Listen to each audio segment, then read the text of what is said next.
70 লক্ষ টাকা 2। 80 লক্ষ টাকা। আরে কি ব্যাপার, আপনাদের নিলামে এ ধরনের লোক কিভাবে আসে? এটা একটা ভদ্র পরিবেশ, এটা তো আমরা আশা করিনি। এই ফকির, কি বললি তুই? নিলামে তুই এই বাড়ি কিনবি? এই বাড়ির দাম নিলামে কত টাকা উঠতে পারে তুই জানিস? 1 কোটি টাকা। 1 কোটি টাকা কখনো স্বপ্নে দেখেছিস তুই? আপনাকে একটা কথা বলতে ভুলে গেছি, আজ ওখানে নিলামে আলী সাহেব আসবেন। উনি কিন্তু অনেক বড় একজন বিজনেসম্যান, ওনার সাথে কোঅপারেট করে কাজ করবেন। মনে রাখবেন, আমাদের বেশিরভাগ ডিল ওনার কোম্পানির সাথে হয়, সেইভাবে ওনার সাথে ব্যবহার করবেন। রাখছি। আসসালামু আলাইকুম। আপনাদের সকলের অবগতির জন্য জানানো যাচ্ছে যে জনাব খায়রুল আকন্দির এই বাড়িটি নিলামে উঠানো হয়েছে। বাজার দর হিসাব করে ভিত্তিমূল্য নির্ধারণ করা হয়েছে 50 লক্ষ টাকা। আপনারা এখান থেকে বিড শুরু করুন। 60 লক্ষ টাকা। 60 লক্ষ টাকা, 60 লক্ষ টাকা, 60 লক্ষ টাকা 1, 60 লক্ষ টাকা 2, 70 লক্ষ টাকা। 70 লক্ষ টাকা, 70 লক্ষ টাকা, 70 লক্ষ টাকা, 70 লক্ষ টাকা 1, 70 লক্ষ টাকা 2। 80 লক্ষ টাকা। আরে কি ব্যাপার, আপনাদের নিলামে এ ধরনের লোক কিভাবে আসে? এটা একটা ভদ্র পরিবেশ, এটা তো আমরা আশা করিনি। এই বুড়ো, কে তুই? তুই এখানে কিভাবে আসলি? বের হ এখান থেকে। আপনারা এমন ভাবে কথা বলছেন কেন? আপনারা একটা নিলামের ব্যবস্থা করেছেন, সেখানে আমি অংশগ্রহণ করেছি। নেন, আপনারা ডাক উঠান। এই ফকির, কি বললি তুই? নিলামে তুই এই বাড়ি কিনবি? এই বাড়ির দাম নিলামে কত টাকা উঠতে পারে তুই জানিস? 1 কোটি টাকা। 1 কোটি টাকা কখনো স্বপ্নে দেখেছিস তুই? আরে ম্যাডাম, 1 কোটি টাকা হোক আর 5 কোটি টাকা হোক, এটা তো কোনো বিষয় না। আপনারা শুনলেন না যে আমি 80 লক্ষ টাকা ডাক দিয়েছি? ফাজলামে একটা লিমিট থাকা দরকার। এই পাগল, তোকে কে বের হতে দিয়েছে বাড়ি থেকে? যা এখান থেকে যা, আমাদের কাজ আমাদের করতে দে। মন মানুষ হতে এমনি ভালো নেই। আমি একটা জিনিস বুঝলাম না, আপনারা আমার সঙ্গে এমন ব্যবহার কেন করছেন? আমি তো বলেছি যে আমি নিলামে এই বাড়িটি কিনতে এসেছি। এই ফকির কামলা, তুই যে বারবার বলছিস এই বাড়িটি কিনবি এবং 80 লক্ষ টাকা বিটও করলি, দেখে তো মনে হয় না তোর কাছে 80 টাকা আছে। দেখুন ভাই, কার ভিতর যে কি আছে তা মানুষ দেখে বোঝা যাবে না।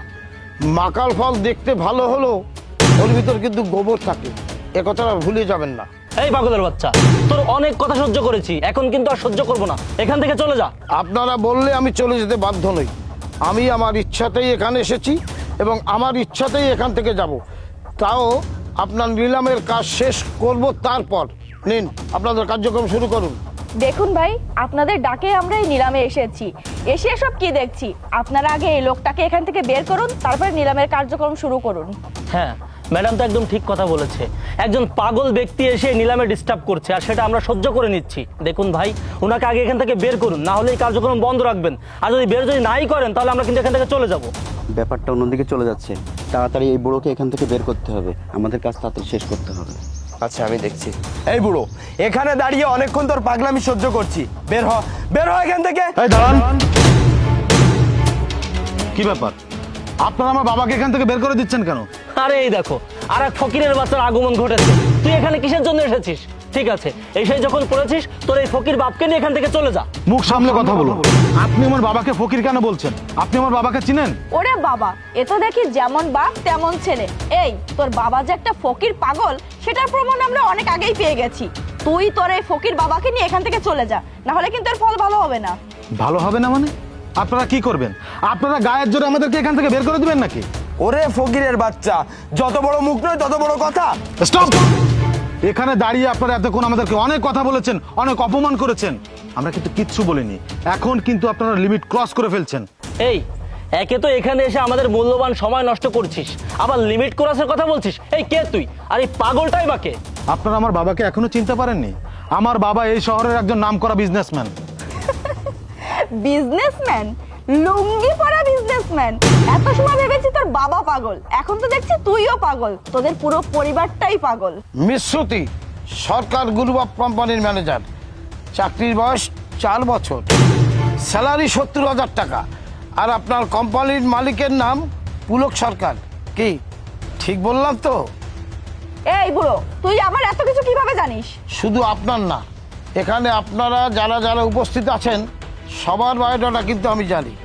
এই যে আলামিন সাহেব, RKC গ্রুপ অফ কোম্পানির ম্যানেজার, আপনার চাকরির বয়স 8 বছর, বেতন 1 লক্ষ টাকা। আপনার কোম্পানির মালিকের নাম রাজু খন্দকার। এই যে রাকিব সাহেব, ইকে বিল্ডার্সের সিনিয়র কর্মকর্তা। আপনার কাজ বিভিন্ন প্রপার্টিস নিলাম করা। কি ঠিক বললাম তো? আরে এই কামলা বুড়ার বাচ্চা, এটা কিভাবে সম্ভব? সবই সম্ভব, আমি জানি। আপনারা আমার বাবার কথা এখনো বিশ্বাস করতে পারছেন না। জাস্ট ওয়েট, একটু পরে সবকিছু বিশ্বাস করবেন। ফোনটা রিসিভ করে লাউডে দিন। স্যার আসসালামু আলাইকুম। ওয়ালাইকুম আসসালাম। আপনাকে একটা কথা বলতে ভুলে গেছি, আজ ওখানে নিলামে আলী সাহেব আসবেন। উনি কিন্তু অনেক বড় একজন বিজনেসম্যান, ওনার সাথে কোঅপারেট করে কাজ করবেন। মনে রাখবেন, আমাদের বেশিরভাগ ডিল ওনার কোম্পানির সাথে হয়, সেইভাবে ওনার সাথে ব্যবহার করবেন। রাখছি। জি স্যার, আসসালামু আলাইকুম।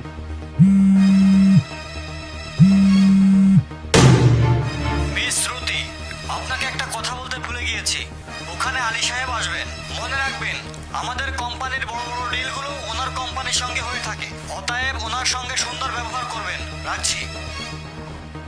সরি স্যার, আপনাকে না চিনতে পেরে আপনার সঙ্গে অনেক খারাপ ব্যবহার করে ফেলেছি, আপনি আমাকে ক্ষমা করে দিন। জি স্যার, আসলে আমিও আপনাকে চিনতে পারিনি, আমরা বুঝতে পারিনি যে আপনি এত বড় একজন বিজনেসম্যান। দয়া করে আপনিও আমাকে ক্ষমা করে দিন। কিন্তু স্যার, আপনি এত বড় মাপের বিজনেসম্যান হয়ে এখানে এই অবস্থায় কেন আসলেন? আর তাছাড়া আপনার ছেলেও কেন হাতে ব্যাগ নিয়ে এভাবে আসলো? আসলে রাকিব সাহেব, আমি একটু দেখতে চাচ্ছিলাম একজন মানুষ মানুষকে সম্মান করে নাকি তার পোশাককে সম্মান করে। আজকে আমি এই পোশাকে এখানে না আসলে বুঝতেই পারতাম না যে আপনাদের মতো মানুষেরা মানুষকে পোশাক দেখে বিচার করে। আমার ছেলের কথা বলছেন? আমার ছেলেকে আমি এখানে আসতে বলেছিলাম, আর এই ব্যাগটা দেখেছেন, এর মধ্যে 2 কোটি টাকা আছে, আর এই 2 কোটি টাকা দিয়েই আমি বিনা নিলামে এই বাড়িটা কিনে নিলাম। স্যার স্যার আপনি দাঁড়িয়ে কেন স্যার? স্যার বসুন না স্যার। এই, কে কোথায় আছিস? স্যারের জন্য চা নাস্তার ব্যবস্থা কর। থাক খায়রুল সাহেব, আমার জন্য এত কিছু করতে হবে না। এখানে আমি চা নাস্তা খেতে আসিনি। আচ্ছা, আপনারা মানুষকে পোশাক দেখে বিচার করেন কেন বলুন তো?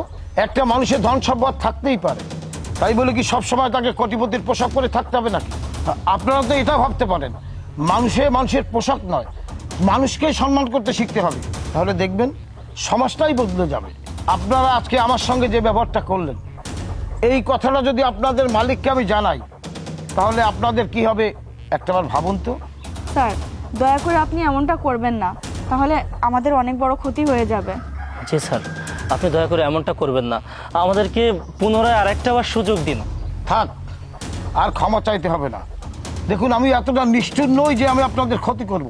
আমি কাউকেই কিছু বলবো না, তবে আজ থেকে আপনারা নিজেদেরকে নিজেরাই শুধরে নেবেন। আর একটা কথা শুনুন, পোশাক দেখে কাউকে বিচার করবেন না। রাকিব সাহেব, দলিলটা বুঝিয়ে দিন। বাবা, টাকা দে। খায়রুল সাহেব, এখানে 2 কোটি টাকা আছে, গুনে নেবেন। জি স্যার, গুনতে হবে কেন? স্যার আপনি যদি একটু বসতেন স্যার, খুব ভালো হতো স্যার। স্যার, আমাদের ভুল হয়ে গেছে, আপনি আমাদের ক্ষমা করে দিন। এই নিন স্যার, এখানে প্রয়োজনীয় সকল ডকুমেন্টসই আছে।